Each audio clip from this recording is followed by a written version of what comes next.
who covers the team. Haskins is telling people he hired the strippers for a private party at a hotel suite. One way or another, Haskins, who has made his Twitter account private, posted a statement before doing so, and the statement says, "I want to publicly apologize for my actions this past Sunday. I spoke with Coach Rivera yesterday, took full accountability for putting the team at risk. It was irresponsible and immature of me, and I accept responsibility for my actions." So let's come out and talk about this here. It's obviously not a fun topic. And Graziano, let us start with you. What can you tell us about the way the organization is reacting? Well, they're upset, obviously. They're likely to discipline him in some way. What form that takes remains to be seen. He's already been fined once this year for a COVID violation. It's conceivable, due to the concept of escalating discipline, that he could be suspended. But Washington has a tricky situation because they don't know if Alex Smith is going to be back and healthy in time to play this weekend. They are trying to win their division. Taylor Heineke is the only other quarterback on the roster. They may need Haskins to play this weekend, and that's what makes it most disappointing for them. They were hoping that this young man, in his second year in the NFL, would start to show a higher level of professionalism, a higher level of maturity than what they've seen behind the scenes from him. And obviously, an incident such as this shows that he isn't. And how about just COVID, all of the judgment pieces out of it? If indeed that he is there on Sunday, he's not in masks, they're not in masks.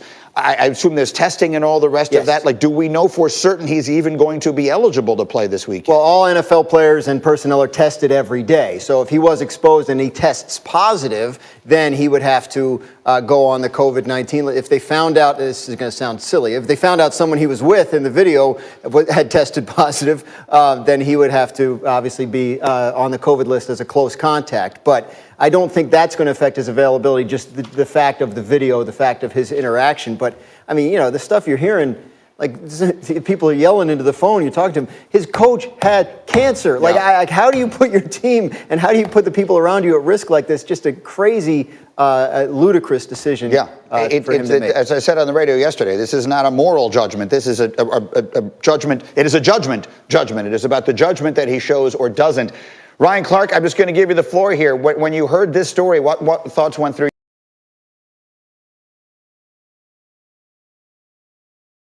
your mind? It's unacceptable. It truly is, and it shows a lack of self-awareness. It shows a lack of empathy. It shows a lack of concern and compassion for those around you. This is one of those things, like, if you don't care about yourself, care about the other people. Care about Ron Rivera, who we were all just excited, got an opportunity to ring the bell after his last chemotherapy treatment. Care about the players in your locker room. Care about your family members. Care about the other guys in this league. Care about your peers, the staff members. And also, don't be a dummy, right? DBD, don't be dumb. There's a perception of you that you are unprofessional. There's a perception of you that you are immature. So you're just going to hand it to him on a platter? You're not going to think that pictures are going to be taken? You're not going to think that videos are going to be out? And listen, everybody like to get their T-Pain on every now and then, right? Make it rain, get bands, do those things. Don't do them in 2020 during the football season. Don't do them during a pandemic. Don't do them when you have people around you who are at high risk. And the other part of it is, and I know people get tired of hearing about black and white, but let's be honest. Black quarterbacks have had to fight a perception of not being smart, of not being professional, or not having the level of accountability to play the position. And in the year where 4 of the quarterbacks that got elected to the Pro Bowl are black quarterbacks, this is another setback. This is another opportunity for people to say, see, I told you, look at this. Right? They said that he wasn't smart enough. They said that he didn't work hard enough. They said that he wasn't professional enough. And now you give them a reason to continue talking. So you can just miss all of the things that I mentioned before about your head coach that shows that you don't care about him. You can miss all of the things that says, okay, you are not protecting the people around you. And just think about it from a football perspective, from a leadership perspective. This is unacceptable.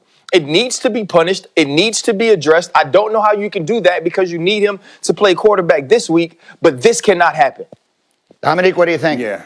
No, I mean, I think it's hard to add anything to what Ryan said because he put it so perfectly. It sounds like a grown-up talking. Unfortunately, it doesn't feel like Dwayne Haskins is there. But I don't need to pile on Dwayne Haskins. Everybody's already made it clear why this was done, dumb, and unacceptable. And to Ryan's point, like going to a shake club or having some dancers over to your suite, like that's not that big of a deal if you don't take into account all the context that we have surrounding you and surrounding this current situation. So I think that's what makes it so disappointing. And to another one of Ryan's points that he just made, you said if people are tired of hearing black and white, like I frankly don't care. Then they can get us off TV because I don't think that's something that we can separate from the sports world in this situation. I do think that it's important. It's unfair that there's a different expectation and a different level of responsibility for black men or black people, frankly. But it is true. And it happens. When you do things like this, it reinforces the conscious or unconscious biases that exist out there that hold people back like you. So you have a responsibility to your coach, you have responsibility to your team, you have responsibility to your family, you have responsibility to your community, but you have responsibility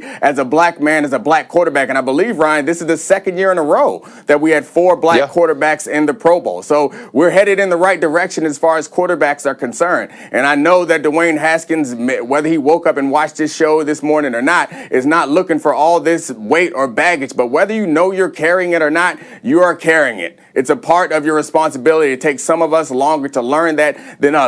And then from a football standpoint, all that really matters is how well you play. As sad as that is, that's all that really matters. We've all been on teams and we've all watched games and watched teams and seen guys make awful decisions off the field. But you know what? If they ball, we find ways to excuse it. We find ways to say popular or say positive things about them. The problem for Dwayne Haskins is he has all the physical ability in the world, but he's falling short. He's a bust by all measures right now. And it's not because of his physical abilities. And that's what makes this really harmful to him, is this like echoes the reason why he's been unsuccessful on the field. Like this is a reflection of poor decision making. This is a reflection of immaturity. Those are things that people suggest why his great talent hasn't turned into him being a great quarterback. So this was a really sad story. Like it was funny to some degree to watch this guy kind of blow another opportunity like a broken Nintendo cartridge, but it's also sad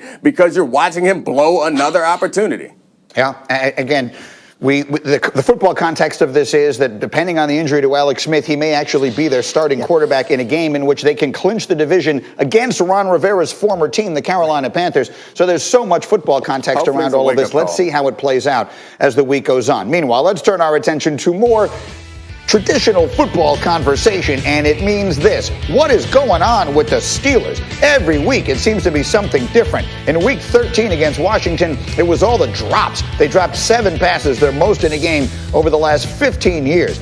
That handed them their first loss of the year after starting 11-0. Then they followed that up last week at the Bills. They converted just 10% of their third downs in Buffalo. That was tied